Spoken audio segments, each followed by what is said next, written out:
Hello, Justin, certified Schwinn tech. In this video, we're going to remove the upper handlebars. The first thing we have to do is the Cat 5 cable is underneath here. It's got 2 screws. Take a 2.5 millimeter hex head and unscrew them. That'll expose your Cat 5. Okay. There's your Cat 5. Go ahead, disassemble, take that off. That now frees the cord from this assembly. Next, if you come around, come to your forward aft knob for your handlebars, unscrew that. This one only had, looks like a metal. Depending on use, it'll be gunked up. Take a 10 millimeter hex head. I like using the 3/8 drive. If you look down this hole right here, there's a hex head right in there. This inserts right in there, and we're going to unscrew that. This one comes out pretty easily, even though it's got some use on it. You want to keep this area clean. That is achieved by daily wipe downs and weekly deep cleans. Very important for the longevity of these bikes. Okay. Now what we're going to do, slide around to the front. Underneath here, there's one screw. It's got some gunk in it. Pull out this cap. And what this will allow us to do is simply slide our handlebars off. You now can take the console off if you choose to replace this. Come to the top side here. The important part to recognize is this little sliding piece, okay? Always do your cleans, get that tray wiped out. This sliding piece can come right out the front if you just sling it out. Okay? Here's what it looks like.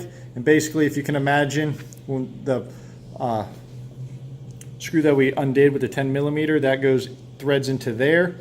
And then the knob goes into it, and basically this pulls up, and that's what binds it. So when we want to reassemble this, slide this piece back in. So you'll notice we'll keep it about centered. Slide your handlebar assembly over. Okay. Now come look, bring it in. Remember that piece that was in there? We want to make sure it's in line, so I use a screwdriver. And you want to line it up. And then you're going to take the threaded portion, drop it in there, and you always want to do this one by hand to make sure you get it. And sometimes you get lucky and you get on the first time. Other times you have to kind of wiggle it around.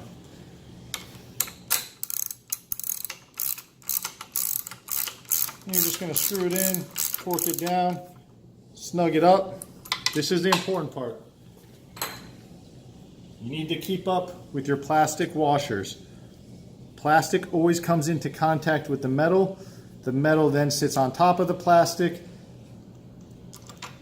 and then your knob. Screw it back in. That'll make these things, if you have a reverse metal on metal contact, causes it to bind up, and these things become real difficult. Always tell your members, unlike these pop pins down here, these just need a quarter turn to release, and then it'll adjust. Some clubs, they screw them all the way, lose those components. So you need to make sure just a quarter, a half turn, all you need. Don't forget to finish putting on your plastic front piece. Cat 5 goes back in. Put in your Cat 5 screws, and it's done. That's how you remove your handlebars, clean the rails, do whatever you need to do to the upper portion. Thank you.